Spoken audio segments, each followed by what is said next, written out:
Mon Seigneur et mon Dieu, je crois fermement que tu es ici, que tu me vois, que tu m'entends. Je t'adore avec profonde révérence. Je te demande le pardon de mes péchés et la grâce de faire avec profit ce moment de prière. Ma Mère Immaculée, Saint Joseph, mon Père et Seigneur, mon ange gardien, intercédez pour moi. De retour à bon port de son Vendée Globe, Jean Le Cam disait que ça a été pour lui un des plus forts en émotion. Il a connu de grandes peines, de grandes douleurs. Par exemple, il a dû chercher dans la nuit un ami naufragé, il s'est cassé une côte, il savait que son bateau était très fragile et qu'il pouvait y avoir de gros problèmes à chaque vague qui lui percutait à l'avant de son bateau. Il a connu de grandes joies. Il a fini 4e. Il a été accueilli comme un héros au Sable d'Olonne. Il a terminé un autre Vendée Globe. Et voilà, de grandes joies et de grandes peines. Et les peines amènent souvent des joies. C'est une expérience commune. Et méditer les douleurs de Saint Joseph et ses joies, eh bien, permet de vérifier cela. Des joies et des douleurs, Saint Joseph, il en a eu beaucoup.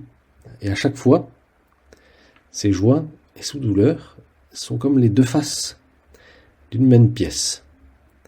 Et c'est spécialement le cas aujourd'hui où nous contemplons une douleur qui est presque concomitante avec sa joie. Alors cette douleur, c'est la suivante. La naissance de Jésus dans la pauvreté. Et la joie qui va avec la naissance du Sauveur. Pauvreté, mais grande joie de la naissance du Messie. Alors la peine de Joseph, le pauvre, eh bien, c'est la misère du lieu qu'il trouve pour sa femme, pour Marie. À Bethléem, eh bien, il a fait du porte-à-porte et le pauvre, il est de plus en plus effondré. Dans les rues de Bethléem, on le rejette partout. Il a demandé à beaucoup d'hôtels et on lui dit qu'il n'y a pas de place. Ça le rend triste au possible. C'est une douleur horrible. Je vais te lire un petit extrait de ce grand livre, Les Silences de Saint Joseph, que je te conseille. Et à propos de cette douleur, voilà ce qu'on nous dit. Les ignominies de ce lieu de rebut tombent lourdement sur le cœur de Saint Joseph et l'accable. Bethléem a été sa croix. Il se croit et il se déclare responsable de tout, le pauvre Saint Joseph. Il s'accuse devant Dieu et devant Marie. Mais Marie le console et le réconforte. Elle lui dit que le mystère de ces déplorables humiliations répond à un dessein providentiel du Seigneur. Il faut bien que Dieu, venant pour libérer les hommes de leurs péchés, commence par leur donner l'exemple du dépouillement. Elle l'invite à se mettre avec elle à genoux et ensemble, ils disent les versets du Magnificat, cet hymne d'action de grâce qui ne quitte pas leurs lèvres. Voilà bien la grande douleur de Saint Joseph, qui se sent impuissant vis-à-vis de ce lieu très pauvre qu'il a trouvé pour la naissance du Messie. Mais cette douleur ne dure pas. Saint Joseph n'est pas du genre à s'apitoyer sur son sort. Jésus naît, et à ce moment-là, la joie est trop belle pour s'attarder et s'apitoyer sur son sort. Quand il tient dans ses bras le Fils de Dieu vivant, il ne peut que rendre grâce parce que malgré les malgrés, malgré tout, tout s'est bien passé. Tout s'est parfaitement bien passé. Et la joie de Joseph annule sa douleur. Ou plutôt, la joie transcende sa douleur, la transforme. La pauvreté de ce lieu, cette douleur qu'il avait dans son cœur, devient une richesse. Et comme par contraste avec la pauvreté de ce lieu, la grandeur et la beauté d'un Dieu fait bébé est une chose extraordinaire dans la vie de Saint Joseph et rend presque beau la crèche. Elle est belle, cette crèche. Finalement, elle est belle, cette pauvreté qui a été le motif de la tristesse et de la douleur de Saint Joseph. La pauvreté de la crèche, finalement, devient la beauté de Dieu même. Cette pauvreté qui était la cause de la douleur de notre pauvre Père et Seigneur, Saint Joseph, bien même s'il ne la comprend pas totalement, comme bon père, il reste certes persuadé qu'il aurait pu trouver un meilleur endroit pour Jésus. Mais cela, eh bien, même s'il ne le comprend pas, eh bien, ça devient une richesse.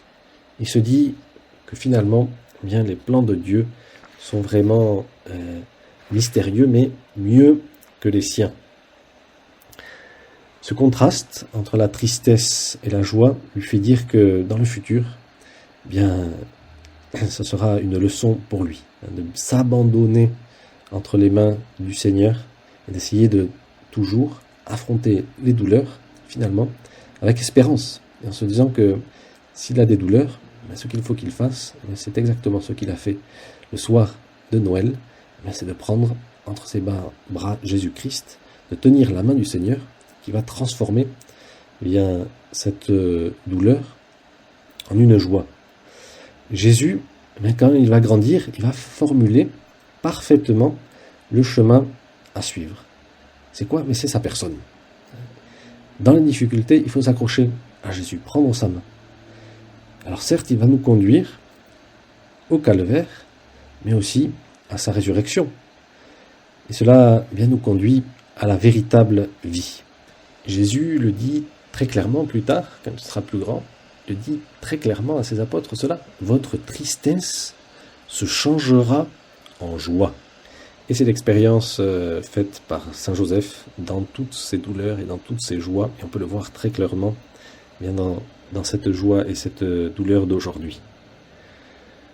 Quelles que soient nos difficultés, en suivant l'exemple de Joseph, nous savons que faire. Porter toutes nos difficultés avec Jésus et avec Marie. Seulement ainsi, nos tristesses se changeront en joie. Ce week-end, j'ai pu assister au témoignage d'une conversion d'un certain Mehdi Emmanuel Jadi, un comédien et un acteur de grand talent, et qui a raconté sa conversion. Et il est passé de douleur, d'un désarroi total, d'une perte de repères dans l'adolescence. Il était tombé aussi dans la délinquance. Il est passé de ce désarroi, cette déstructuration, à une joie extraordinaire de la rencontre avec Jésus. Quand il est rentré dans un temple protestant, ensuite il deviendra catholique, où il a lu « Je suis le chemin, la vérité et la vie ». Et à partir de ce moment-là, sa tristesse s'est changée en joie. À partir du moment où il a choisi d'accepter cette soif de plénitude qu'il avait, et à partir du moment où il a compris que c'était Jésus-Christ qui allait remplir cette soif de plénitude qu'il avait. Il a raconté que dans sa vie de délinquant, il avait remarqué qu'il était bon comédien pour tromper les gens. Et ce talent qu'il avait, le Seigneur l'a pris. Il l'a pris. Et maintenant, c'est un comédien professionnel et de grand talent. Et en plus, il veut faire de l'apostolat, être un apôtre dans ce milieu du théâtre et du cinéma, qui en a bien besoin. Ses tares, ses défauts, ses travers, le Seigneur les a pris, les a transformés en une occasion de faire de l'apostolat, en une occasion d'être un apôtre, les a transformés finalement en une occasion de joie. Écoute ce que dit Mère Teresa. La douleur et la souffrance sont un baiser de Jésus et un signe que tu t'es approché de Jésus suffisamment près pour qu'il puisse t'embrasser. Et Jésus, nous le savons, il est sur la croix. Finalement, c'est une très belle définition de la souffrance. Et j'espère que toi et moi, nous sommes suffisamment proches de Jésus pour pouvoir nous laisser embrasser par lui et nous laisser finalement blesser par les épines de sa couronne d'épines. En acceptant d'être le père de Jésus, le père adoptif, Joseph a accepté tout, les douleurs et surtout les joies. Et c'est ce que l'on peut voir dans cette deuxième douleur et cette deuxième joie de Saint Joseph. Dieu est venu chez les siens, et les siens ne l'ont pas reçu. Et cet accueil très mauvais a fait souffrir terriblement Saint Joseph. Et Saint Joseph, homme de l'accueil, comme le définit le pape François, eh bien lui, il a accueilli Jésus, avec tout son être, toutes ses incertitudes et toutes les inconnues, sur son futur et le futur du Seigneur. Et cet accueil de la souffrance et des douleurs, avec foi, a donné lieu dans sa vie à l'immense joie de pouvoir accueillir entre ses bras l'enfant Jésus. Du côté face, une immense tristesse, celui de l'exclusion de Jésus. Du côté pile, l'immense joie d'avoir Jésus entre les bras. On ne peut séparer cette joie de cette peine, les deux faces d'une même pièce de monnaie, que dis-je, de l'immense trésor de pouvoir vivre nos vies aux côtés du Seigneur. Je te remercie, mon Dieu, des bonnes résolutions, des actes d'amour et des inspirations que tu m'as communiquées dans cette méditation. Je te demande de m'aider à les mettre en pratique. Ma Mère Immaculée, Saint Joseph, mon Père et Seigneur, mon ange gardien, intercédez pour moi.